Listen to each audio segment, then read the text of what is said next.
Bom dia a todos. Vamos então dar início ao evento, ao seminário anual de iniciação dos programas de iniciação científica e tecnológica da CENEM.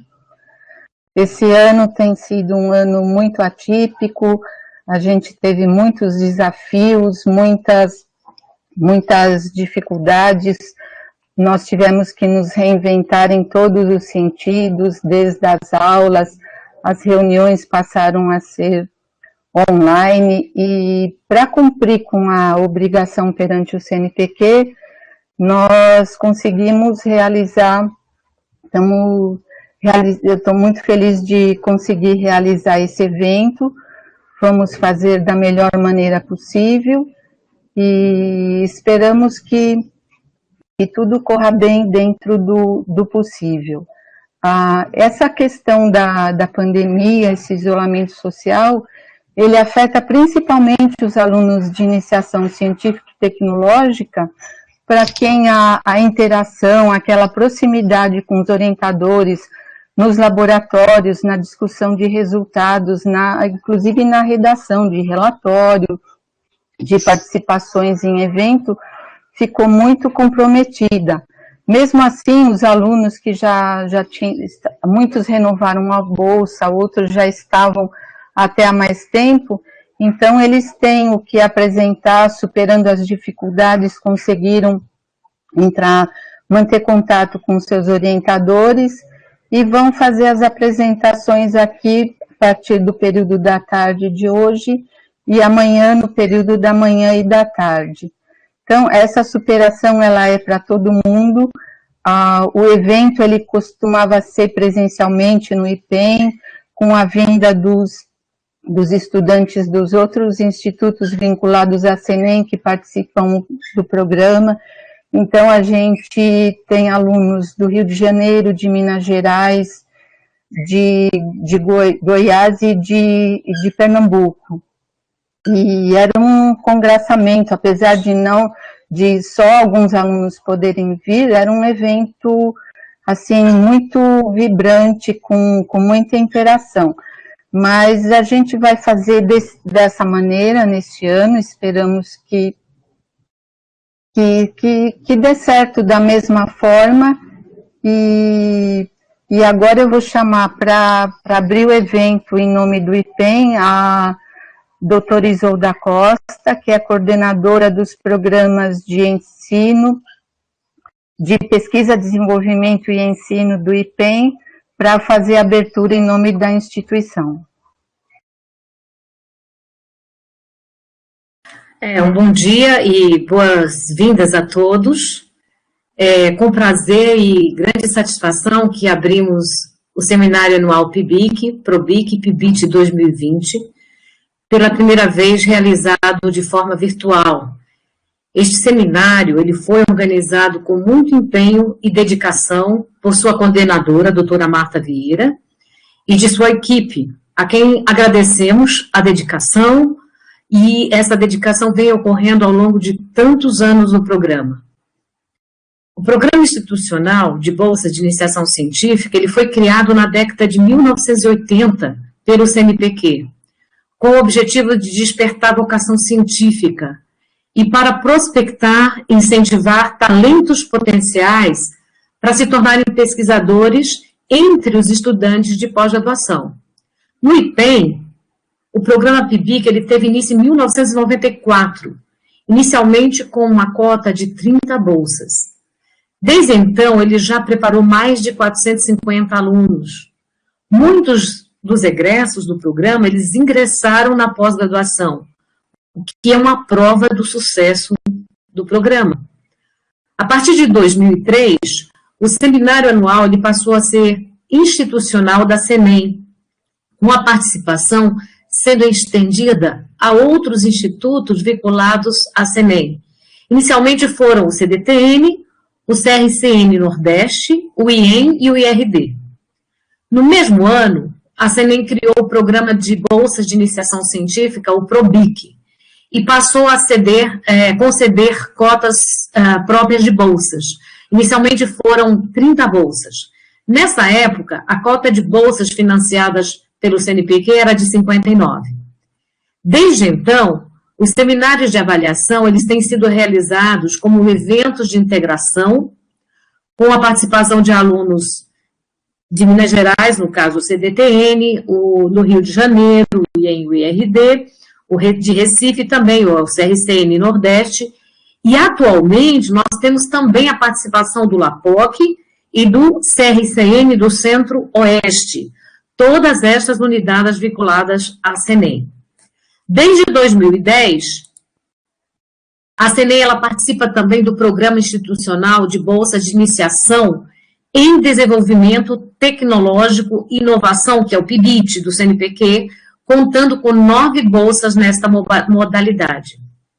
O programa PIBIC-PROBIC, PIBIT, ele conta atualmente com 137 bolsas do CNPq e 60 bolsas da CENEM, o que representa uma grande contribuição para os objetivos do programa, entre eles, despertar a vocação científica, incentivar novos talentos entre estudantes de graduação, contribuir para a formação de recursos humanos para a pesquisa na área nuclear e nas áreas correlatas no Brasil, contribuir para a redução do tempo médio de titulação de mestres e doutores, proporcionar ao bolsista a aprendizagem de técnicas e métodos de pesquisa e estimular o desenvolvimento do pensar científico e da criatividade, decorrentes das condições criadas pelo contato direto com os problemas de pesquisa. O acompanhamento dos bolsistas egressos do programa PIBIC-PROBIC e que ingressaram na pós-graduação comprova que a participação em programas de iniciação científica é um diferencial no desenvolvimento da vida acadêmica desses alunos. É o que tem sido comprovado. É importante salientar que o processo de avaliação dos bolsistas, por meio dos seminários anuais, é uma ferramenta muito importante, pois ela contribui de forma sólida e inegável na formação desses estudantes, cumprindo um dos objetivos primordiais desse programa, que é o de formar recursos humanos qualificados através do fomento ao ingresso nos programas de pós-graduação. Então, com essas palavras, nós desejamos a todos um ótimo evento e que no próximo ano possamos realizá-lo presencialmente e promover a interação entre os alunos. Aproveito também para desejar a todos um Feliz Natal e ótimas festas próximo aos seus familiares. Muito obrigada. Bom, dando sequência então à nossa programação, antes de anunciar o nosso palestrante convidado, eu queria indicar quais vão ser os avaliadores representando o CNPq nesse nosso seminário anual, que é um dos requisitos do CNPq. Tem que ser bolsistas de produtividade. E nesta oportunidade vão ser apenas mulheres. São 4 professoras, a professora Adriana Fontes, a professora Medea Seabra, a professora Denise de Oliveira Silva e a professora Lília Coronato Currol, a quem eu já agradeço antecipadamente por terem aceitado participar desse evento. Como eu já comentei, nesse tempo de pandemia, nós tivemos que nos reinventar. E as aulas foram um outro momento que também esse desafio foi muito importante. E as aulas passaram a ser virtuais e parece que essa forma veio para ficar. O nosso palestrante de hoje é o professor Hélio Dias, que possui graduação, mestrado e doutorado em livre docência pelo Instituto de Física. Eu devo comentar aqui que o professor Hélio Dias foi meu colega de turma, então, longo tempo que a gente se conhece, né? E o professor Hélio Dias, ele tem atuação tanto na área de pesquisa, na área de educação e na área de educação científica. Ele tem, então, experiência na área de física, com atuação principalmente nos temas sobre astrofísica nuclear, reações de estrutura nuclear, núcleos exóticos, ensino de ciências, divulgação científica, ensino à distância e educação básica e superior. Foi secretário e vice-presidente da Sociedade Brasileira de Física e diretor da Estação Ciência da USP.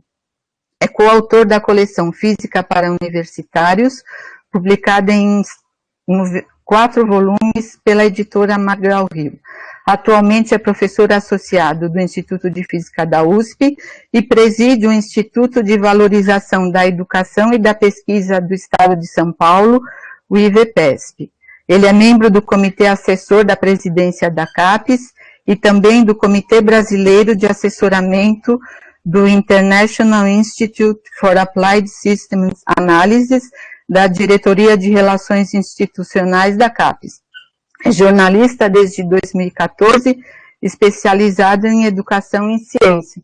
Então, ele tem muito a contribuir aqui para todo o público, especialmente para o público de iniciação científica e tecnológica, os estudantes, e vai falar para a gente, então, sobre o ensino híbrido, se esse é o futuro.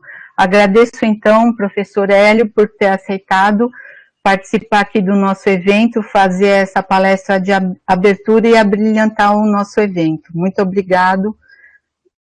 Está com a palavra. Bom, eu fiquei muito feliz com esse retorno do contato com o IPEM, como a professora Marta comentou. Nós somos conhecidos desde o início da graduação em Física, não só ela, como o Nilson Dias Vieira Júnior também, que também era colega de turma. Eu e o Nilson, inclusive, durante muito tempo, frequentamos a mesma sala de bolsista lá no Péretro, né? Eu também quase, quando estava terminando a graduação, quase através do professor Shigeo, que todo mundo acho que conhece, quase que fui para aí também para continuar a questão do mestrado. Mas aí acabei a situação, acabei ficando no Instituto de Física e fiz toda a carreira lá, como a professora Marta já colocou. Então, eu queria, agradecer mais uma vez a professora Marta, também cumprimentar a professora Isolda Costa, né? Realmente, os resultados aí desse projeto de iniciação me parece que é um sucesso. Eu fico feliz porque a gente sabe que a partir daí é que tudo se origina, né? A gente trazer essas pessoas para elas poderem progredir. Então, eu vou procurar, então, falar um pouco sobre esse tema, como a professora Marta colocou. Esse assunto, ontem, inclusive, eu fiz um webinar com o professor Nuno Crato, né, que foi ministro da Educação de Portugal, e que mostrou que ele falou um pouco de como está essa questão da educação básica no mundo, e aparentemente todos esses locais, né, não só Brasil, Portugal e outros, sabem que a partir do fim da pandemia, a educação não vai ser mais como ela era antes da pandemia. Vai haver, naturalmente, um trabalho, que é o que eu vou tentar falar um pouco hoje, né? Quer dizer, as tecnologias digitais, a gente não vai poder abrir mão mais, né, desses recursos no futuro, né? Então, eu acho que, claro que, como foi dito pela Isolda, que vocês esperam o próximo evento ser feito presencialmente, todos nós desejamos que seja, mas eu acho que mesmo ele sendo presencial, ele com certeza vai ter uma componente também das tecnologias digitais. Bom, então, eu queria então iniciar colocando esse problema fundamental que eu vejo hoje, que é essa questão da desigualdade da educação básica privada e a educação básica pública. Vocês sabem muito bem que hoje esse talvez seja o maior desafio, né? E essa figura ilustra bem, né, a questão, quer dizer, vocês estão vendo que os estudantes que vão pela via privada, né, que são as escolas privadas, e aquele que vai para a educação pública, eles têm um processo para chegar na ascensão social completamente diferente. E eu acho que esse é um dos grandes problemas que a gente precisaria resolver. Então, a outra questão que todo mundo, acho que já a partir de todos esses estudos, sabe como que a gente aprende, né? Então, se vocês olharem esse gráfico, que é um gráfico muito conhecido, que a gente chama de pirâmide do aprendizado, né?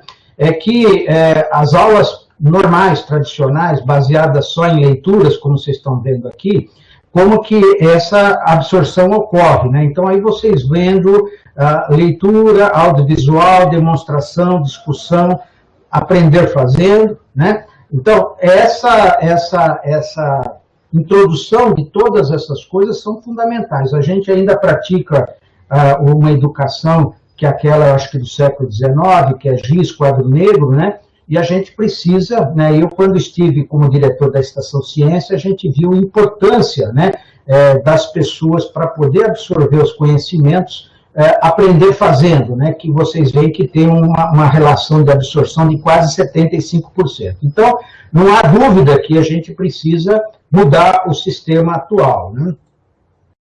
Só para dar alguns dados para vocês, isso são dados de 2015, vocês veem que na educação infantil, esse era o número de alunos que a gente tinha, no ensino fundamental, 27 milhões, e no ensino médio, 8. Então, vocês veem aqui a primeira tragédia, né? Quer dizer, depois do ensino fundamental, a gente perde quase 20 milhões de alunos que não vão fazer o ensino médio. E esses 20 milhões que não progridem são pessoas que vão ter um futuro muito difícil, né? Que eu acho importante. E a outra coisa também, mesmo esses 8 milhões aqui que fazem ensino médio, vocês estão vendo que nem todos eles concluem, quer dizer, só há 58, então ainda aqui você perde quase 40% desses alunos do ensino médio que não vão, infelizmente, continuar para o ensino superior ou técnico, seja lá o que for, né? Aqui, no caso, também, a outra coisa muito importante que a gente precisa levar em conta é a questão dos professores. Hoje, esses dados também de 2015, a gente tinha cerca de 2 milhões de professores, né? Sendo que a formação deles, só 76% tem formação superior, né? Você vê 18% só com ensino médio e assim por diante. Então, vocês veem que aqui também há um outro problema também, que é a questão da formação dos professores que estão ministrando essas aulas para a educação básica, né? E aqui vocês têm também como é que essa proporção de docentes com formação superior, elas estão distribuídas ao longo do Brasil. Então, vocês veem que, por exemplo, aqui no Sudeste a gente tem uma relação maior que 63%, mas vocês estão vendo que há uma situação, por exemplo, Centro-Oeste, né, e mesmo a nível de Brasil, só 45% tem o ensino superior. Esse é um outro grande desafio, né? A outra questão também, para falar um pouco dessa questão da educação básica, é a questão do salário, né? Então, esse aqui é um artigo recente que foi publicado, né, falando um pouco de como aí a média de salário, que vocês estão vendo que é na faixa aí de 2.800 por mês, né? Isso em 2020, né? E aqui tem uma outra pesquisa que foi feita, né, sobre o que acontece. Então, 82% desses professores, aí durante a pandemia, dizem que aumentou a sua carga de trabalho, né? 69% declaram não ter medo e insegurança por não saber como será o retorno à normalidade, né? Então, todas essas questões aí desse ano de 2020, né, foram anos que muitos consideram como praticamente um ano perdido, né, que a gente espera que isso não aconteça em 2021. Mas vocês veem que a situação é bastante complicada, né? Outra questão é essa, também dessa pesquisa, que mostra que a percentagem dos professores com experiência prévia, né, em aula remota, né, antes da pandemia. Então, vocês veem que a situação, né, ela é complicada, quer dizer, só tem 9% aqui só tem 12%, no ensino médio só 16%, e no ensino fundamental. Então, esse é um outro grande problema, que é a preparação, né, essas pessoas não se sentem preparadas para enfrentar esse desafio aí, né? E aqui também é um dado interessante, que o Brasil é o primeiro no ranking global de agressão a professores. Quer dizer, além de você ter um salário bem complicado para sobreviver, que é essa faixa aí de 2.800, né? Ter todas essas dificuldades, ainda são os professores que mais enfrentam problemas de agressão com os seus alunos. Bom, Também agora há um fato do ensino superior, que eu queria colocar uns dados também. Isso são dados que mostram que, por exemplo, só 44% dos alunos de engenharia, né, terminam o curso, que é o grande problema também, que é a evasão, né? Então, essa evasão, ela é muito complicada, né? Você vê que a média de evasão aqui está por volta aí de 56%, né? Essa evasão, em geral, 80% ocorre já no primeiro ano, né, do curso de engenharia. Estou falando assim das ciências exatas, que eu acho que muitos que estão nos assistindo agora pertencem a esse grupo, né? E, claro, que a grande questão da evasão tem a ver, claro, com o problema da formação básica em matemática e ciência, por esses dados que eu coloquei agora anteriormente, quer dizer, a questão da dificuldade, né, dessas escolas, que são a grande maioria públicas, né, que formam esses alunos aí, né. A média de evasão também, para os 10 anos das graduações pagas, também vocês estão vendo que também acontece mesmo 62%, né? Já nas instituições públicas, essa evasão chega a 43%. Esse é um outro problema importante também, que eu vou tentar abordar um pouco algumas eventuais soluções para que pudesse isso ser resolvido. E a outra coisa importante também, que é o percentual médio de aulas teóricas na grade curricular dos alunos de engenharia por ano. Então, vocês estão vendo, no primeiro ano você tem 82% de parte teórica, segundo ano 88%, terceiro ano 80%. Então, essa questão do aprender fazendo, né, que eu comentei, como é que a gente retém, esse é um outro problema, né, que precisa também ser, de alguma forma, equacionado. Agora, a gente pensa que esse problema é só do Brasil, mas não, né? Isso aqui são dados aqui dos Estados Unidos e Porto Rico, né, que foi feito um estudo com 17 mil, né, alunos, né, que acabaram, né, ingressando, principalmente nessa área do STEM. Então, vocês veem aqui, por exemplo, né, a média, né, no STEM é 41% continua, 31% depois muda para uma outra área, e outro simplesmente desiste, né? Então, vocês veem que é um problema, aqui tem na casa da engenharia, nas ciências físicas, nas ciências da vida, na matemática e na área de computação, né? Então, vocês estão vendo que é muito complicado esse problema por conta dessas desistências, mas é importante que isso não é só. Ontem, inclusive, nesse webinar com o ministro lá da Educação de Portugal, ele colocou isso, que o problema também da educação básica nos Estados Unidos é muito complicado também. E esses dados que estão aqui claramente mostram isso. Bom, agora, a questão a pergunta é a seguinte: depois de todo esse quadro, será que nós estamos ensinando no momento errado? Então, aqui tem uma apresentação de uma pesquisa que foi feita com um grupo que eu colaboro ainda na Universidade de Michigan, e mostra, por exemplo, quando os estudantes trabalham, quer dizer, quais são os horários. Então, vocês estão vendo aqui, ó, aqui estão os horários, e vocês veem que a maioria dos estudantes, principalmente aqui o grande, ela tem um interesse e aprende muito mais e trabalha muito mais nesse período que vai aí, por exemplo, das 19 horas, 24 horas, né? E vocês sabem que a grande maioria dos cursos de engenharia, meu filho se formou esse ano que passou, 2019, as aulas dele começavam às 7 horas da manhã, então eles já entram praticamente dormindo, né? E normalmente todo esse período que passa assistindo às aulas, ele precisa ser revisto, até porque é dessa maneira que aparentemente os alunos preferem conseguir trabalhar e estudar, né? Bom, aqui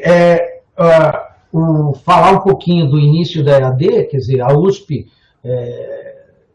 começou, na verdade, esse trabalho foi aqui em 2008, eu fiz parte dessa comissão, foi criada uma comissão em 2008, né? Eu, como professor do Instituto de Física, participei desse processo, e a USP, apesar de ser a líder na América Latina, as iniciativas de EAD são tímidas ainda, né? Talvez agora, com a pandemia, mude o quadro. Então, em 2008, foi criado esse grupo, que era para poder implementar alguma iniciativa em ensino à distância na USP, né? E, fruto desse resultado, em 2010, né, foi lançado o curso que é a Licenciatura em Ciências. Era um curso de graduação que foi aprovado pelo Conselho Universitário. Aqui tem até o link, quem quiser depois olhar. E a gente, esse grupo criado, a gente criou esse curso, né? Esse curso iniciou as atividades em 2010, até 2014 eu participei. 2015 esse projeto foi, de certa forma, interrompido, né, por falta de apoio de recursos, né, que eu vou tentar explicar aqui. Mas esse aqui, basicamente, era um curso de 4 anos, que era para formar professores de ciência da 5ª e 8ª série. Né? Vocês sabem que a maioria dos professores de ciência desse período aí, normalmente não conhece física, química, matemática, em geral, são formados em pedagogia, alguma coisa desse tipo, né? E também uma outra iniciativa também recente que eu participei, que foi em junho de 2017, eu acabei me aposentando e entrei como professor sênior do Instituto de Estudos Avançados, né? E aí a gente começou a implementar um grupo, né? Que seria o grupo que a gente chama de educação básica, né? E esse grupo tem essa composição que vocês estão vendo aqui. E aí foi feita uma série de trabalhos que eu participei, né, para poder discutir. E eu, em particular, coordenei mais essa área de tecnologia, de educação à distância e escola integral, né? Então, eu ajudei a organizar esse evento, e aí isso foi quase durante 2 anos para a gente poder tentar achar diagnósticos, né, para poder, eventualmente, contribuir à universidade na solução desses problemas da educação básica pública. Esse grupo, então, criou até um material, né, esse documento que foi produzido, foi em junho de 2018, e aqui a gente apresenta diagnósticos e propostas para a educação básica. Se vocês entrarem no site do IA, esse documento pode ser baixado lá e é disponível para todos que têm interesse em conhecer o trabalho que foi feito. Então, a partir desse trabalho que foi feito, foi criada, então, a Cátedra de Educação Básica do Instituto de Estudos Avançados, através do apoio da Itaú Social. Esse projeto começou em março de 2019, é um projeto de 5 anos, e aí tem um grupo que está continuando a desenvolver essas atividades, né? Vai ter um aporte de R$1 milhão por ano durante 5 anos, fruto desse trabalho que foi desenvolvido anteriormente, né?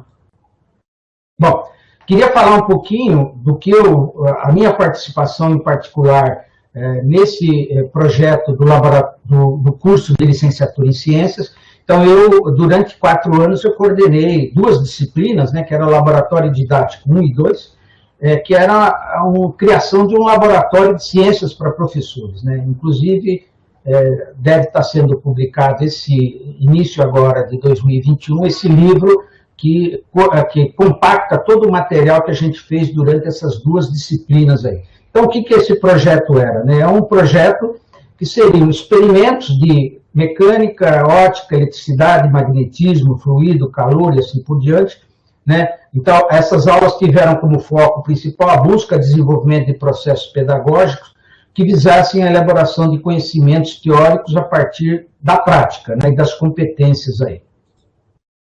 Então, aqui, o que nós fizemos? Esse grupo criou, acho que nós criamos cerca de 25 kits, esse é um deles, que é um experimento sobre circuito elétrico, que está aqui.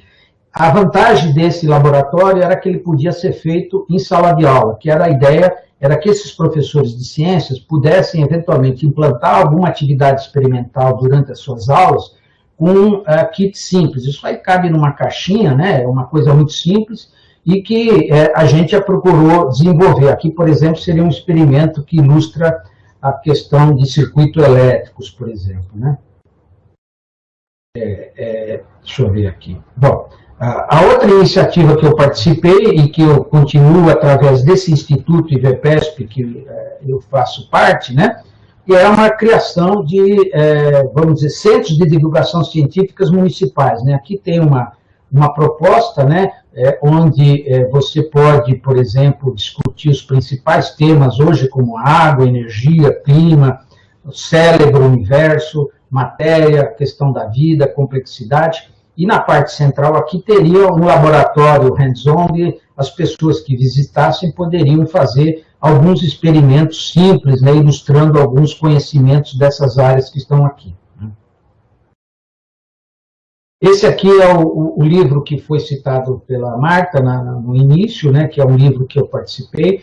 Ele está tanto disponível na questão impressa, como também na parte de e-book. São esses livros que eu fiz em colaboração com 2 colegas americanos, o professor Bauer, o professor Westphal, né? Então, são livros que são, em geral, empregados, né, no primeiro ano de engenharia, né, que seria, e no segundo, que seria Física 1, 2, 3 e 4, para quem faz o curso de engenharia, em geral, tem essas 4 disciplinas durante 2 anos, e cada um desses livros pode ser aplicado numa dessas daí. Esse aqui é de relatividade, oscilações de ondas, e tem o outro, ótica e física moderna. Tem um outro projeto também que eu tive envolvido, que é o Engenharia na Prática. Isso foi feito em conjunto com o pessoal da Escola de Engenharia Mauá, né, que eram disciplinas também optativas, e a gente, juntamente com o pessoal da Lego, né, que nos forneceu o material, a gente gerou uma série de experimentos, né, como, por exemplo, esse do gerador fotovoltaico, né. Esse material também foram cerca de 20 experimentos que a gente criou com a questão de materiais da Lego. E outra coisa que eu me envolvi e que também eu queria citar é a questão de uma plataforma educacional, né, que esse é um projeto que a gente está fazendo em colaboração com a Universidade de Michigan, né, que basicamente ela cobre controle de notas, problemas aleatórios, feedback imediato para o aluno e assim por diante, né, que hoje, para o sucesso de qualquer experiência em ensino à distância, é fundamental, naturalmente, ter uma plataforma que faça essa intermediação entre professores e alunos, né? Bom, uma das coisas que também continua, e eu que estou envolvido ainda também, é a questão de que vocês todos sabem, né, quem tem visto os programas de cursos de engenharia exata, basicamente, a gente tem disciplinas que o aluno tem que fazer. Cálculo 1, 2, 3 e 4. Física 1, 2, 3 e 4. Aí, cálculo numérico. No caso dos Estados Unidos, lá são 3 cursos de cálculo, 3 de física e 3 de ciência de computação, né? Que normalmente no currículo, né, dos cursos de engenharia, por exemplo, matemática, física, sempre eles têm que ter. Então, o que a gente fez lá? A gente fez uma proposta para que o que acontece com esse problema de desistência que eu citei no começo, né? A gente sabe que os estudantes, eles acabam não vendo por que tem que estudar cálculo, por que tem que estudar física, principalmente do pessoal da engenharia. E eles não entendem como é que essas disciplinas elas estão conectadas, né? Então, os conceitos de matemática em geral, que são, vamos dizer, lecionados, apresentados, eles não acabam sendo apresentados e não se consegue entender como que isso pode ser aplicado na física e na engenharia, né? Em geral, as aulas, como eu falei, sempre são exemplos puramente analíticos, né? Problemas reais dificilmente são tratados no curso, né? E esses programas de computação, que normalmente cálculo numérico, se dão problemas para fazer uma série de coisas, né? E as pessoas, em geral, não são aplicadas num caso concreto, né? Então, essas, vamos dizer assim, competências, quer dizer, na área de computação, elas não são aplicadas, em geral, para os problemas práticos, né? E questões, então, de todas as complicações do mundo real, em geral, são ignoradas. Então, o que nós fizemos lá? A gente criou um projeto que ela tenta, por exemplo, substituir o curso de matemática, física e computação por um único curso, né? E esse curso ele é feito usando, né, uma das ferramentas que a gente tem, que é aprender baseado em problemas, que é o PBL, né? A questão ele é outra coisa também, a gente deve procurar sempre resolver coisas, né, integrando as diferentes disciplinas, né, não é um curso centralizado em aula, né, essa aula tradicional que a gente tem, e usa essa outra tecnologia, que é o Flips Classroom, que normalmente o que se faz? Você faz um vídeo de 5 a 10 minutos sobre o que você vai discutir na aula, isso aí é disponibilizado para os alunos antes deles irem para a aula, e durante a aula o que se faz é desenvolver e resolver problemas concretos, tá certo? Através de uma colaboração, né? E estudantes trabalham em times, né? Então, essa é uma experiência que continua sendo em desenvolvimento lá na Universidade do Michigan, que é para tentar, em vez de fazer cálculo 1, cálculo 2 e assim por diante, você fazer uma única disciplina que ele possa integrar tudo, e parece que os resultados são muito positivos lá. Bom, aí vem essa questão do ensino híbrido é o futuro. Então, o que a gente está procurando ver, que a gente vê que esse aqui é um gasto com educação como porcentagem da renda nacional bruta, né? Então, vocês veem aqui o nosso caso aqui no Brasil, né? E como é que qual que é a média mundial e como que está aqui o Brasil, né? Que é um outro.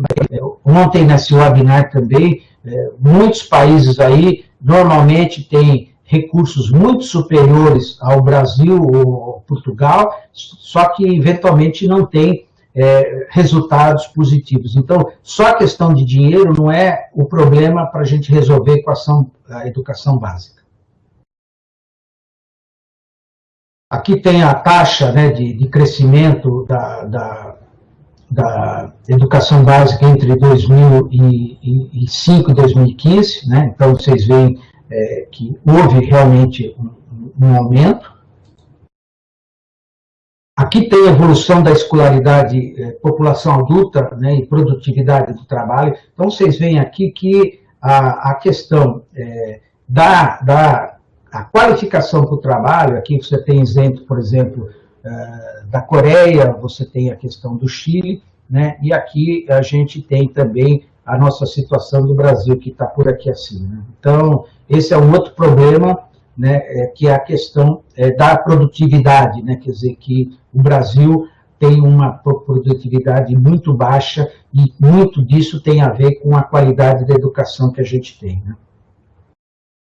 Então, aqui, para a gente já encerrar, para eventualmente alguma pergunta, tal, eu queria, então, dizer que, por que essa frase, inclusive, né, do Fernando Sabino, ela diz que a gente precisa, com certeza, né, procurar de forma cada dia mais, né, trabalhar em 3 coisas importantes, né, quer dizer, a gente precisa aproveitar esse momento que aconteceu da pandemia e a gente buscar, naturalmente, fazer com que todas essas problemas que a gente passou sejam utilizados para resolver a solução, né? A educação básica, por exemplo, vocês viram ontem, foi, aparentemente, o Senado estava sendo reservado muito dinheiro aí para instituições privadas, né? E aí parece que reverteu e vai. Então, a gente está numa luta aí enorme para que, por exemplo, a educação básica possa voltar a ser o que foi no passado, né? Bom, aqui está os meus dados, o meu WhatsApp, para quem precisar me contatar, né? O meu e-mail também, que eu já tinha apresentado, e basicamente essa é a ideia, e aí eu estou à disposição aí para alguma pergunta, algum comentário, estou à disposição. Agradeço e passo a palavra de novo aí para a Marta, por favor.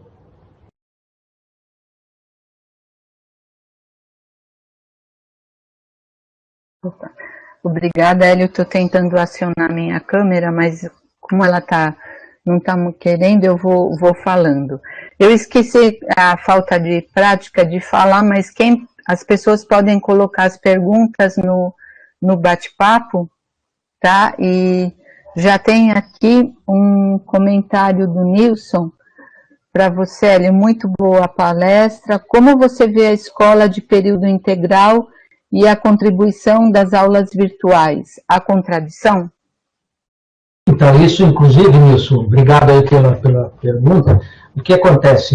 Ontem, inclusive, nesse webinar com o Nuno Crato, né, que foi ministro da Educação de Portugal, foi colocado claramente essa questão. Aqui no Brasil, a gente vê, por exemplo, as experiências do Ceará, de Pernambuco, e de que o ensino integral, quer dizer, o aluno ficar, por exemplo, o período todo, principalmente as experiências no ensino médio. Tem um colega lá, que é colega nosso, seu também, que é o Anderson, né, que você conhece bem também. Nós fizemos um webinar com ele, e ele foi secretário da Educação lá do estado de Pernambuco, né, e ele teve resultados muito importantes. Eu acho que, assim, as experiências de sucesso aqui no Brasil têm a ver principalmente com essa questão da introdução do tempo integral, né, porque aí o aluno ele tem o período da manhã para ele poder estar tomando conhecimento dos conteúdos, e normalmente na parte da tarde se introduz várias outras atividades, cursos, vamos dizer, complementares, né, principalmente essa questão da prática. E eu acho que o que aparentemente tem funcionado aqui no Brasil, dentro da escola pública, são essas escolas de tempo integral. Eu acho que aqui o colega nosso, o professor Herman, né, que foi secretário da Educação aqui do Estado de São Paulo, ele também começou isso.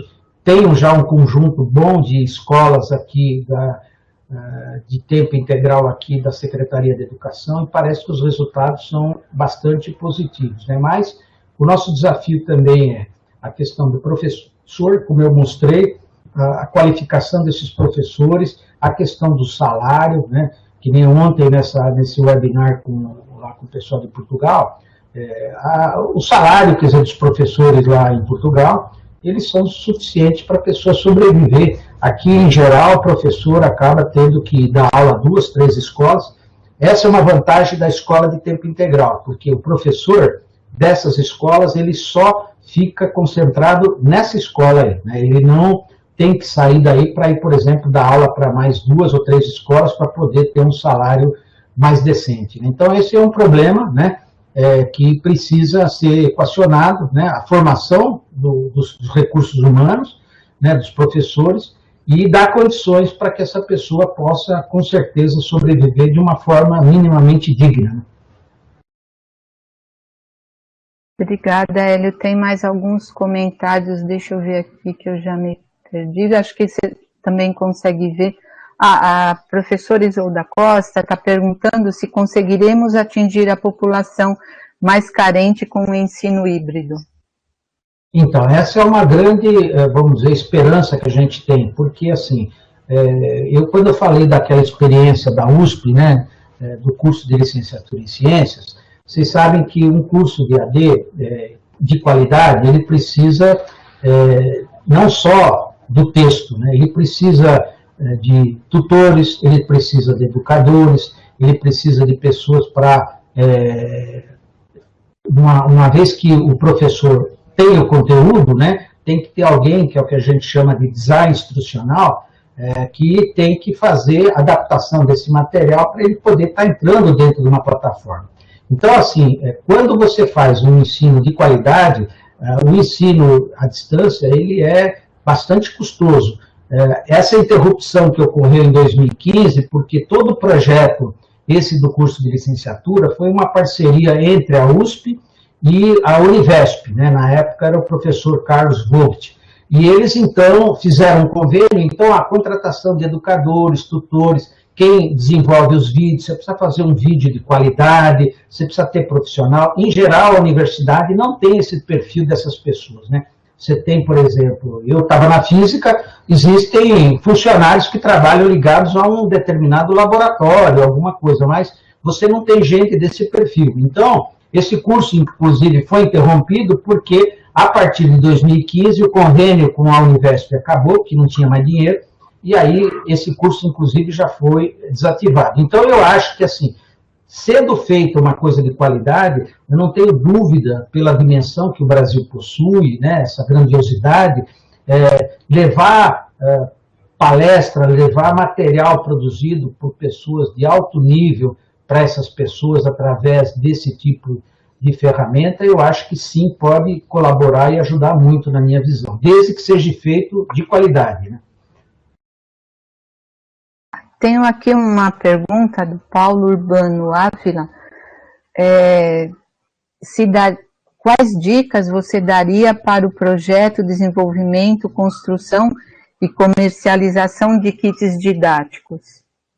Então, essa é uma coisa que eu conversei agora, semana passada, essa crise toda, que acho que vocês que estão acompanhando, a crise primeiro das universidades, da questão da quebra da autonomia, a questão da FAPESP, agora isso saiu, de repente, agora voltou a questão da FAPESP de novo, que vai eventualmente tirar 30%, né, pela aquela medida.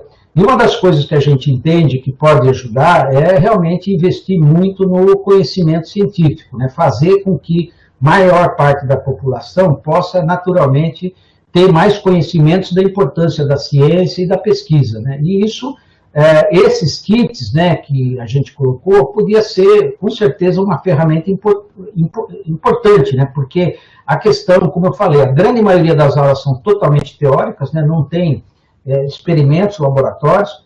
Eu, como falei, fui diretor da Estação Ciência. Vocês sabem que a Estação Ciência foi desativada já faz alguns anos, né? Era um local onde muitas escolas de educação básica, principalmente do ensino fundamental e médio, ia visitar lá para ter alguns experimentos, ter uma visão de como as coisas funcionam. Então, eu acho que esses kits, né, poderiam, com certeza, ajudar a que essa formação de recursos humanos podia ser feito uma questão de algum conhecimento prático. Então, tem já uma iniciativa, que inclusive está envolvido o Moisés Uncesvai, o Vanderlei Banhato, a Maiana, que basicamente foi produto desse material que a gente desenvolveu, que se chama Aventuras da Ciência, né? E que eles podem ser, o problema é achar um caminho para disseminar isso para as escolas públicas, né, para que eles possam utilizar. Eu acho que isso, com certeza, pode ajudar muito a melhorar essa questão do conhecimento, né? Hélio, você comentou a aprendizagem baseada em problemas, né?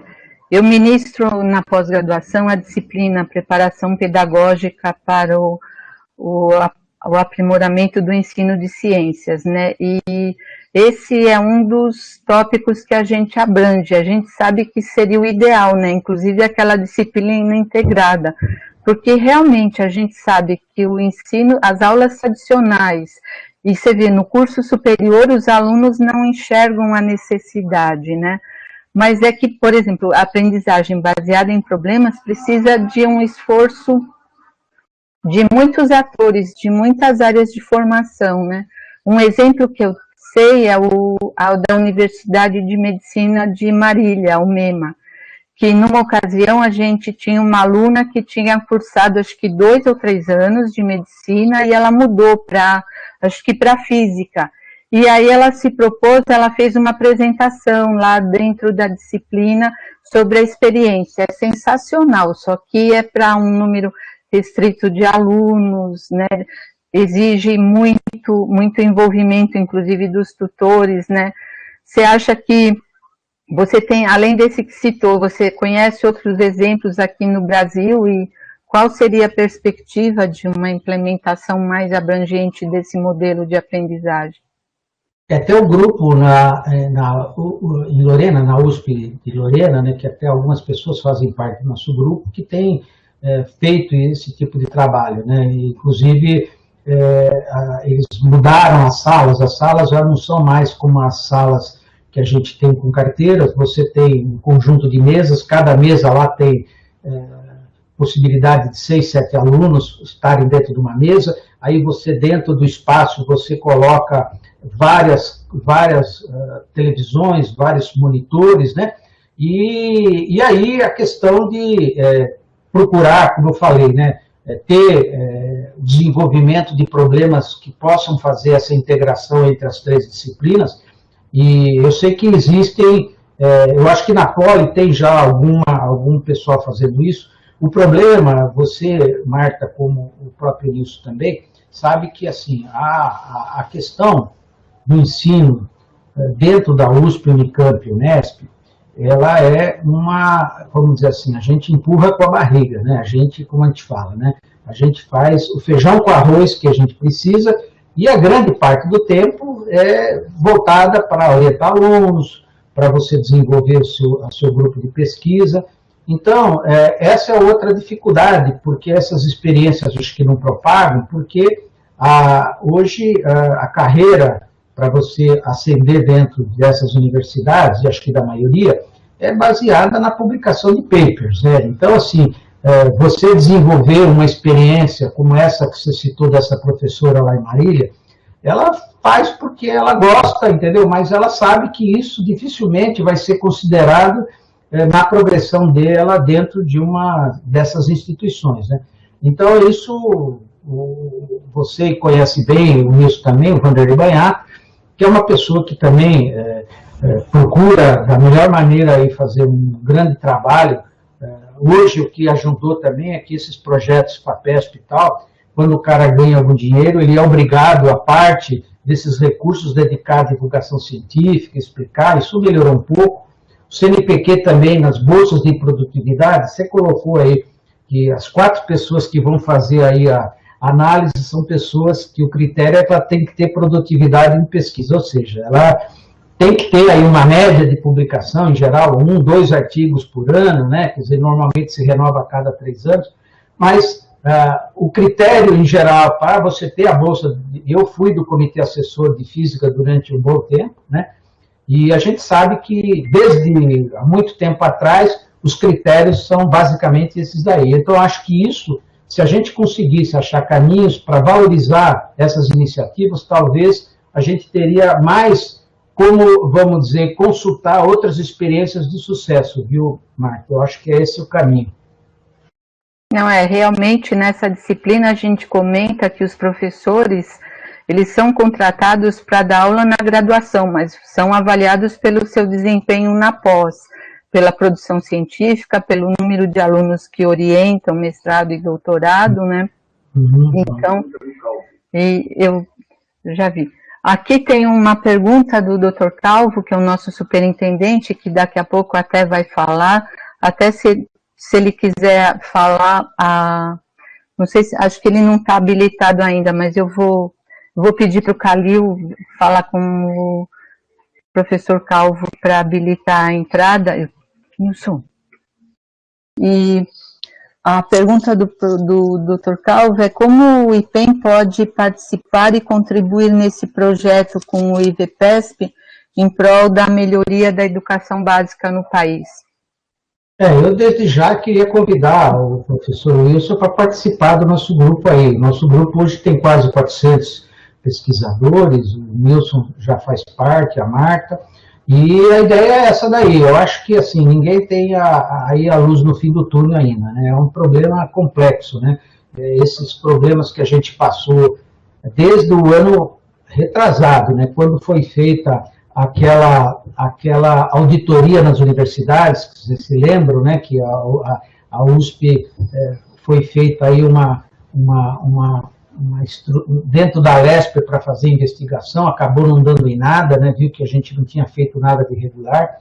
Então, acho que assim, o caminho é fazer esse crescimento desse network, né, e procurar, a partir aí de consensos, né, por exemplo, no caso da FAPESP, ontem o nosso grupo está acompanhando isso de perto, né, aparentemente, acho que hoje deve ser aprovado a aplicação da DREI na FAPESP, então a gente vai perder 450 milhões, o orçamento da FAPESP é na faixa de 1 bi e 500, né, de 500 milhões, e vai perder quase 500, né, e aí a gente vai precisar, provavelmente vamos ter que, inclusive, entrar na justiça, a gente já está arquitetando aí dentro do grupo, para poder, porque isso é inconstitucional que está sendo feito. Então, eu acho que assim, a nossa força, professor Wilson, é a gente se unir e procurar aí, dentro do possível, e com certeza o professor Cláudio Rodrigues também faz parte já do nosso grupo, já de bastante tempo, né? Vocês conhecem bem ele, o trabalho que ele faz aí com o projeto que está ainda dentro do IPEM, E é isso que a gente precisa estar atuando. Então, eu gostaria muito, depois, de contatá-lo pessoalmente e ver se o senhor pode nos contribuir, colaborar também com o grupo, para a gente poder oxigenar com mais ideias aí. Para o IPEM isso é muito importante, a questão da tecnologia nuclear, aceitação pública.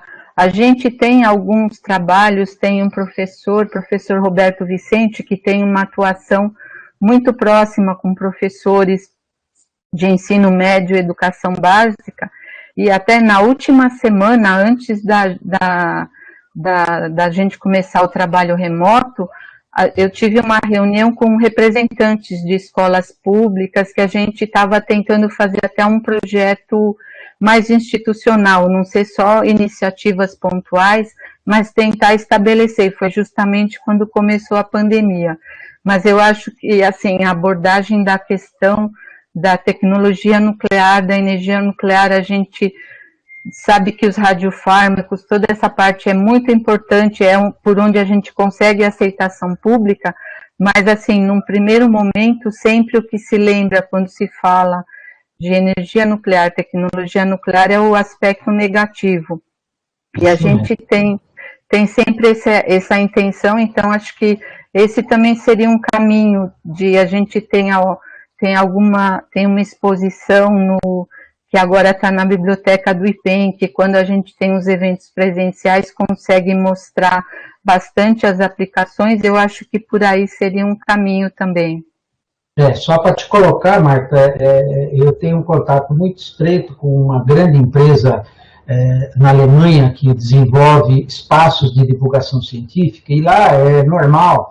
Aqui a gente tem normalmente isso, como é o caso do Catavento, coisas desse tipo, que era a Estação Ciência, mas é muito incipiente isso. Lá na Alemanha, as maiores empresas, elas criam espaços dentro da própria empresa, mostrando qual que é a tecnologia que ela desenvolve, e as famílias, a população podem fazer a visita aos finais de semana nessa empresa, guiada inclusive com monitores, né?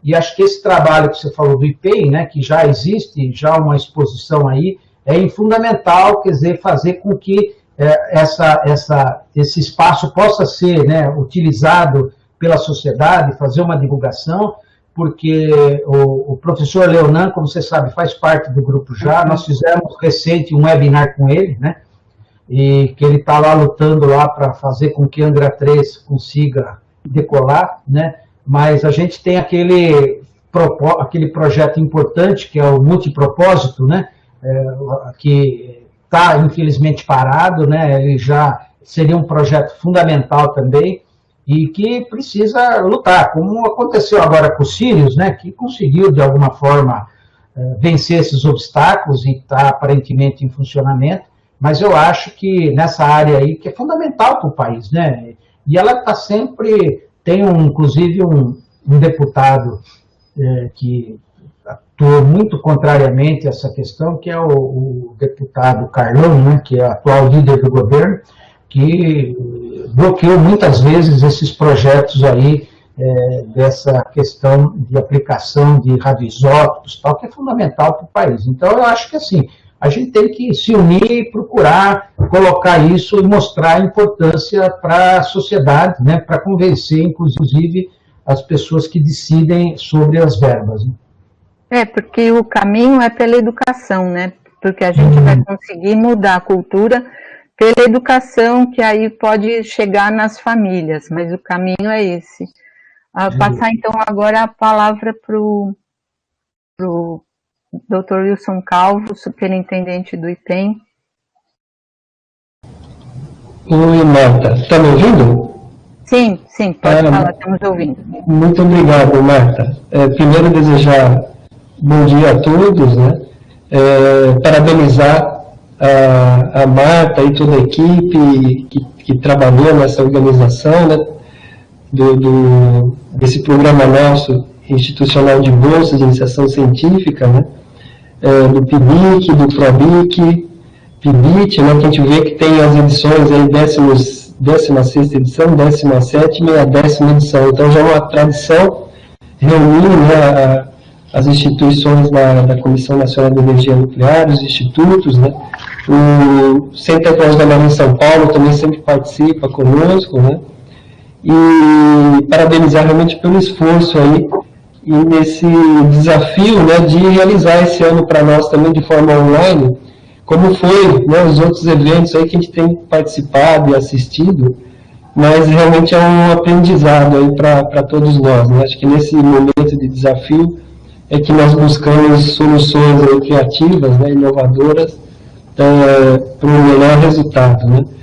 E ao professor Hélio, né, agradecer muito pela palestra, eu pude participar, assistir toda a palestra, muito boa, e eu fiz um histórico até, professor, o senhor comentou, né, da nossa passagem, até como alunos de iniciação científica que fomos aí no passado, né, o que agrega para nós, né, esses eventos, essas discussões, essas apresentações, e hoje, né, formar essa massa crítica que o senhor falou, né, em prol de retornar isso para a sociedade, né, uma melhoria da questão do próprio ensino básico, o ensino de graduação, de pós-graduação, né, que nós temos uma parceria muito grande com a Universidade de São Paulo, né. O nosso programa de tecnologia nuclear completou esse ano agora 3.000 títulos, né, entre mestres e doutores. Nós estamos agora com um novo programa na área no mestrado profissional, na área de saúde, né, com a segunda turma já, atendendo problemas, né, de hospitais e clínicas na sociedade, e agora um convênio com a Escola Politécnica, né, no qual participarão professores de estudo de física, da Poli e do IPEM, e ministrar o curso de engenharia nuclear, né, que era um sonho aí há 10 anos já e que vai se tornar realidade, né. Então, por isso que eu fiz a pergunta para o senhor, né, porque realmente é uma vocação do IPEM, né, de se dedicar muito ao ensino, né, e através do ensino, já na iniciação científica, que o apoio é muito grande, nós temos esses desdobramentos todos, né, de formação, né, de profissionais, né, qualificados, né, não só na área nuclear, né, em áreas correlatas, que infelizmente a gente não consegue fixar, né, depois de um doutorado ou de um mestrado, e esses alunos são absorvidos, né, por instituições no mundo todo, tá? É uma grande oportunidade, né, para esses alunos, né, e uma grande perda para nós e para o país, né, porque eles estariam contribuindo cada vez mais para a melhoria, né, daquele gráfico que o senhor falou, né, do ensino, né, em termos de produtividade, né, que a gente vê a Coreia do Sul, por exemplo, é impressionante, né. O nosso está num patamar, né, você aumenta a questão do ensino, né, a capacitação, e a gente não está tendo o mesmo resultado, muitas vezes, em produtividade, né. E uma outra coisa que é importante, que eu acho que o senhor mencionou, né, a questão, né, qual é o problema todo, né, a gente sempre fala que, né, a questão do ensino tem que começar cedo, né, no ensino fundamental, né, no ensino médio, como o senhor falou, né, professores, né, com recursos para poder trabalhar, professores treinados, né, capacitados, salários dignos, né, para esses professores, né, que a gente observa muito isso nesses países que o senhor mostrou lá, por exemplo, a Coreia do Sul, né, no Japão. Os melhores profissionais, né, do país são professores, né, para formarem novos profissionais, né, uma questão de sustentabilidade até para o país, né. O senhor vê, por exemplo, a potência que é o Japão, a Coreia do Sul, economicamente no mundo, né, em várias áreas aí de ciência, tecnologia, inovação, né, e com todas as limitações que eles têm de territorial, de recursos minerais e tudo, né, e o país, no Brasil, tem muito isso, né, então a gente precisa investir, né, por isso que eu fiz a pergunta para o senhor, fico muito contente, né, o senhor falou da Marta e do Nilson, né, já contribuírem há muito tempo com a IVPESP, né, com essa missão, né, eu acho que nós podemos contribuir mais ainda, né, por isso que eu perguntei para o senhor, né, estamos à disposição, será um prazer participar, né, do projeto, acho que isso é obrigação nossa, né, tudo que nós recebemos, nós temos que devolver isso para a sociedade, né? E uma forma seria no ensino, né? O senhor falou também, né, de interação, né, dividir sala com o Nilson, né? E a gente lembra, né, outros profissionais que passaram lá pelo estudo de física, o professor Cláudio Rodrigues, né? Sem dúvida. O próprio Shigeru Watanabe, né, com 96 anos, aí, é um ídolo para nós, né, continua interagindo conosco aqui. Mas eu acho que tem que intensificar essa aproximação, né, com a USP como um todo, né, e com esse projeto que o senhor apresentou, que realmente é um grande desafio, né, que é a questão do ensino híbrido aí, e o ensino à distância, né, que nós temos que investir e pensar numa nova forma de trabalho, inclusive, né, e não só em trabalho, mas também no ensino, né. Só, professor, rapidamente, Marta, eu dei uma olhada rápida nos nossos orientadores e alunos que estão participando desse seminário, né. Então, a gente tem do IPEM, do IEM, do CSN Centro-Oeste, CSN Nordeste, o RD, o CDTN, né?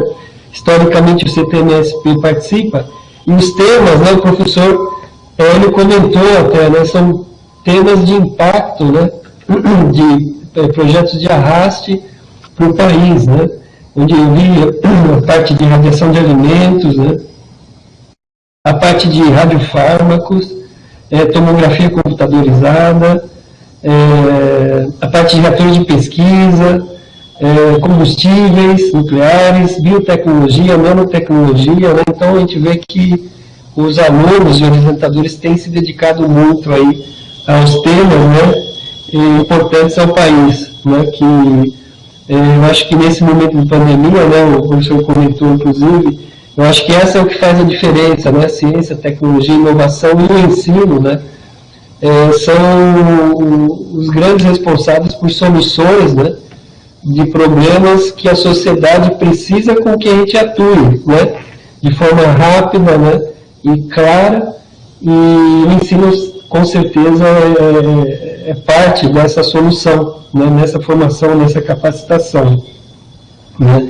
E a pergunta também do professor, né, quando eu falei do IPEM, é que a ideia, né, dessa aproximação que nós temos com a Universidade de São Paulo e outras universidades e institutos, né, da Comissão Nacional de Energia Nuclear e Centro, é disponibilizar nossas instalações, né, sejam instalações de ensino, né, a professora Isolda, né, a doutora Marta também, a professora Marta coordena essa área com outros, né, o professor Guilherme, a professora Denise, né, na pós-graduação, os dois, e disponibilizar o que o IPEM tem, né, em prol do projeto da sociedade. E uma das coisas que nos estimulou muito, né, que foi uma vivência da pós-graduação, foi ao assinar esse convênio, né, de engenharia nuclear com a Escola Politécnica, né, disponibilizar a infraestrutura que nós temos aqui, né, de laboratórios aí em várias áreas, em reatores, aceleradores, ciclotrons, célula combustível, laser. Então, acho que você pode contar conosco aí, né, eu fico contente, a Marta, o Nilson e outros aí já participam, mas a nossa filosofia, isso está no DNA, acho que em função desse histórico, né, de professores e profissionais que passaram pela Universidade de São Paulo, a Universidade Federal de São Carlos e outros aí, que estão aqui no IPEM hoje, né, e que tem essa filosofia, né, de melhorar, né, a questão do ensino, da inovação, da ciência e tecnologia em prol da sociedade, né. Mas, assim, agradecer muito ao senhor mesmo pela palestra, ela é muito boa, e o senhor pode contar conosco aí, né, cada vez mais aí, a gente faz questão, inclusive, de participar dessas reuniões, né, que a Marta e o Wilson já participam e outros do IPEM, para que a gente possa buscar essas soluções, né. A Marta comentou, né, a gente já tem algumas ações como exposições permanentes, né, fazer um IPEM de portas abertas, todo ano faz isso, né? Trazer alunos, a gente recebe em condições normais que mais de 5.000 visitantes por ano aqui no Instituto, né? De ensino médio, universidades, né? E a gente quer intensificar isso para mostrar, né, trazer para a sociedade, para a população brasileira, né, a questão da ciência, né, que muitas vezes a gente não teve essa oportunidade, né? Muitos de nós aqui somos provenientes de escolas públicas, inclusive, né? E sabe a dificuldade que naquela época já era difícil, né? Hoje ainda muito mais aí, a questão do ensino, de infraestrutura e condições, né? Para que o professor possa dar o melhor de si, né? Para que no final a gente tenha profissionais cada vez mais capacitados, né? Que atendam novamente a sociedade e mantenham essa sustentabilidade que a gente vê muito bem em países como o Japão, a Coreia do Sul e outros aí pelo mundo, né? Mas o senhor pode contar conosco aí, né? E estamos muito motivados, o senhor conhece bem aí mais de perto o Nilson, a Marta e outros, né? São pessoas aí que poderiam estar aposentados já, e estão aqui se dedicando cada vez mais em prol dessa missão, tá? Só aí, professor. Inclusive, eu também já sou um aposentado também, e estou aí na luta, como você colocou, viu? Também esqueci de mencionar o Espero Penha Morato, que é grande amigo e faz parte do nosso grupo já também, né? Então, ele também está junto aí, dentro do possível, né? A gente está, como você falou, doando um pouco da parte do tempo, como você falou, eu sou fruto da educação básica pública de qualidade, né? Na minha época, eu fiz desde o primário até o ensino, na época era o científico, né, que existia, e foi todo ele em escola pública do Estado, né? E era, na ocasião, não havia competição com uma escola privada, era a melhor realmente. Eu sou aqui de Santo André, ainda eu vivo aqui, e hoje essa escola existe ainda, né? Só tem o prédio, né, que ainda continua de pé, mas a parte de conteúdo, infelizmente, está complicado. Então, eu acho que assim, se a gente puder ajudar, como você falou, né, a dar mais oportunidade, né? Eu também, durante a iniciação científica 1 e 2, bolsa da FAPESP, depois mestrado, doutorado, foram quase 8, 9 anos de bolsas, né?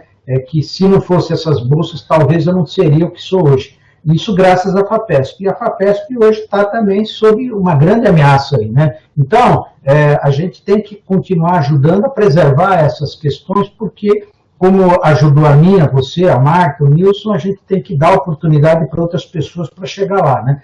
Aquele meu primeiro gráfico que eu coloquei, uma pessoa, ele vai de escada rolante e o outro vai ter que escalar uma montanha para chegar lá. Então, eu acho que isso acho que faz parte, né, da nossa contribuição, ver se todo mundo vai de escada rolante um dia, né, Wilson? É verdade, professor. Até nesse caso da FAPESP é muito preocupante, né? Porque nós também, né, dependemos muito da FAPESP. Realmente os recursos orçamentários não são suficientes, né, para pesquisa, desenvolvimento e inovação. E pensávamos que esse ano, né, estaria resolvido esse problema, né? Conseguimos respirar aí em 2020, mas a ameaça volta aí em 2021, né? E com essa votação na Assembleia Legislativa, né? Mas nós estamos nessa mesma causa, professor, e estamos aderimos, né, a essa defesa em prol da FAPESP e de forma institucional, e o senhor pode contar conosco também, o professor Varran. Eu acho que já externei isso ao professor Varran, e eu acho que a gente precisa estar muito unido aí, que realmente vai ser um grande prejuízo, né, para o país, né, para o Estado de São Paulo, porque muitos dos casos de sucesso, como o senhor falou, né, que a gente vê aí hoje no mercado, né, inclusive nessa questão de pandemia, de empresas, né, de profissionais, né, que estão gerando negócios, estão fornecendo insumos, né, para a própria população. Não, o Brasil salvando o Brasil, né? Acho que essa aqui é a frase correta. Foram graças à FAPESP, né? Então tem vários exemplos que a gente conhece, E eu acho que a gente precisa externar isso, né, ao nosso governador, e isso reverte tudo também em impostos. Então, é um ciclo produtivo, né, sustentável, e eu acho que a gente, institucionalmente, tem que ir junto, né, nesse convencimento ao nosso governador, aos nossos secretários do Estado de São Paulo, e vereadores e deputados, para que essa conscientização chegue também a ele, né? Eu vejo que o financiamento do FAPESP é um investimento, né? E ele retorna, né, a gente tem muito bem isso claro, empresas aqui incubadas, né, nessa incubadora USP, PEN e CIETEC, que nós temos aqui, mais de 600 empresas passaram, né, inclusive a máquina média, né, de ventiladores, a Omni, a Timpel, com tomógrafos por impedância, né, o próprio Espero, né, é um grande empreendedor, né, com a Laser Tours e outras empresas com stands, né. Então, eu acho que tudo isso está para a sociedade, produção com tecnologia nacional, recolhendo impostos, né, para o Estado, para o país, né. Então, eu realmente encaro a FAPESP como um ponto vital, né, para a ciência, tecnologia, inovação e ensino no país, né. Então, a gente precisa conversar com o professor Varran, com o senhor, como é que a gente pode fazer isso de forma coordenada, né, e proteger esse bem maior do Estado de São Paulo, que é a FAPESP. Ele também faz parte do grupo já, o Varran, o Marcelo Quinóbio e o Sandro. O Sandro agora acabou saindo, né? Entrou o professor Pascoal, que aparentemente saiu aí o Diário Oficial, nomeando ele como novo reitor da Unesp, né? E ele é um médico também, né? Acho que é Botucatu, se eu não estou enganado, a cidade dele, onde está o Unesp de Botucatu, e ele deve estar assumindo aí. Então, a gente precisa isso, juntar todo mundo aí, como você falou, e procurar bater, né, na tecla de que essa é a solução para o país, né? Como você falou, melhor produtividade, né, tem a ver exatamente com a melhor qualidade de educação. Então, a FAPESP, como a gente sempre colocou aí, ela salva vidas e gera empregos, né? Então, acho que essa é uma coisa que tem que bater na sociedade para que ela, então, ajude a convencer esses deputados, né, que a grande maioria, eu acho que pensa só no curto prazo, né, e isso que talvez é o grande problema do país. A gente, até hoje, não conseguiu um programa, vamos dizer, de governo, né, não pode ser um programa exatamente só para uma gestão aí. A gente sabe que tem eleição a cada 2 anos muda as coisas, o município muda depois o Estado, e essa conexão é que tem prejudicado muito, porque a gente não consegue criar uma coisa que tenha continuidade independente de quem esteja no governo, né, Wilson? Então, acho que isso é uma luta também importante para a gente ter estabilidade nas questões, né? Perfeito, professor. Bom, Hélio, aqui tem no chat tem o pessoal cumprimentando, te parabenizando pela palestra, o professor Delvonei, que é o presidente do programa de pós-graduação em tecnologia nuclear, também se colocando à disposição, como o Dr. Calvo já comentou, do IVPESP para ajudar nessa questão mais envolvendo a tecnologia nuclear. Então, o pessoal aqui agradecendo, parabenizando, e eu também queria agradecer muito, tá? Foi muito produtivo, você contextualizou bem, inclusive, o momento que a gente vive, todas as ameaças e oportunidades, né? E esse evento que é de programas de iniciação científica e tecnológica com bolsa, como vocês comentaram, a bolsa ela é fundamental para que o aluno possa até conhecer, ter essa vivência com o mundo acadêmico, a carreira científica, e decidir se é isso que ele quer fazer. Muitos alunos só podem realmente optar por essa vivência quando tem a oportunidade de uma bolsa de IC, mesmo ela sendo um valor muito baixo, principalmente nos grandes centros, né? Como esse programa envolve as várias unidades da CNEM em diferentes estados, eu sempre comento que o valor em cada região, ele tem um significado diferente. Então, no IPEM em particular, em São Paulo, a rotatividade é muito grande por causa do valor, são R$400, né? E agora, nesse momento de pandemia, muitos bolsistas tiveram que abandonar a bolsa para conseguir um emprego, alguma coisa para um valor maior para poder ajudar em casa. Mas muitos até abandonaram a bolsa, mas se comprometeram ou pediram para continuar a iniciação científica mesmo sem bolsa, porque se sentiram motivados, né? Mas acho que é o que a gente pode fazer no momento. A gente, como o Calvo já comentou, esse é o novo modelo que a gente fez. Essa parte da abertura, pelo menos, deu tudo certo. Eu aproveito para agradecer aos comitês locais das várias unidades da CENEM, o Wilson já nomeou. Eu agradeço também ao comitê local do IPEM, que colaborou na participação. O comitê local, eu quero agradecer muito ao Calil, que é o que está coordenando toda essa parte de TI aqui do evento, a Ilse, que fez toda a parte da programação, de coordenar, depois que a gente publica, tem sempre algumas reestruturações que têm que ser feitas, a Elza, que colaborou na revisão dos resumos. Então, a gente sempre depende de toda uma ajuda. Agradecer ao IPEM, a todo o apoio, a Isolda, e eu acho que é isso. Se vocês querem comentar mais alguma coisa, senão depois eu só vou dar os comentários finais para a continuação do evento. Tá. Marta, só para me despedir também, né? Agradecer muito ao professor Hélio, né, pela palestra, né,